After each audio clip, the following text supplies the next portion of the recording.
But I began to realize that when I read the New Testament the way it's supposed to be read, from the perspective of those who understand the Old Testament, then Jesus very clearly claims to be God. I didn't want to go to John. Most people said, look at John. In the beginning was the Word was with God, the Word was God, and the Word became flesh and dwelt among us, and we beheld His glory, glory of the only begotten. Look, clearly Jesus is claiming to be God here. Well, number one, no, it's not Jesus talking, that's John talking. But number two, that's the Gospel of John. That's really, really late. I want to look at the beginnings of Christianity. I want to see how, from the very first part of the Christian message, Jesus is proclaimed as God. And so I went to the first Gospel, the Gospel of Mark.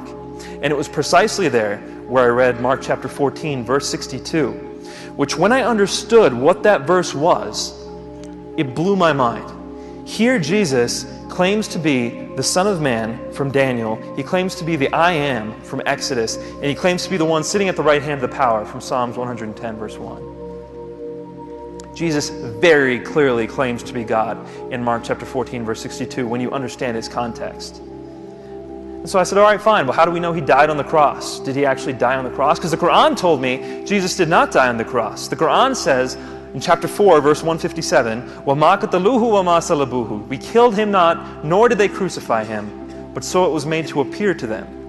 So as a Muslim, I believed what the Quran told me. Jesus did not die on the cross.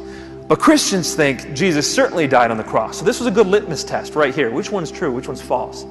So I said, I'm going to study Jesus' death on the cross from a historical perspective. I want to see, did he actually die on the cross?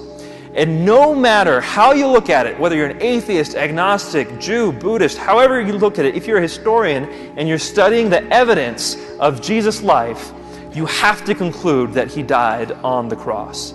Every scholar who studies Jesus' life concludes that Jesus died on the cross. In fact, what they say is that if we can know anything about Jesus' life, it's that we know he died on the cross under Pontius Pilate. And the third thing, the issue of the resurrection, did Jesus rise from the dead? Again, if Jesus didn't rise from the dead, the Christian faith is in vain. So how can I know whether Jesus rose from the dead? Well, as luck would have it, God brought to town a debate. It was a debate on whether Jesus rose from the dead. It was between a Christian named Michael Licona and a Muslim, Shabir Ali, both very respected in their fields. And as I was watching the debate, I was still a Muslim. As I was watching the debate, I concluded that the Christian case was far stronger. And I'm not the only one who concludes that. The argument that he uses, the minimal facts argument, an atheist by the name of Michael Martin, he's a very well-known atheist philosopher, says that the minimal facts defense for the resurrection is the strongest defense for the resurrection that has ever been provided in history.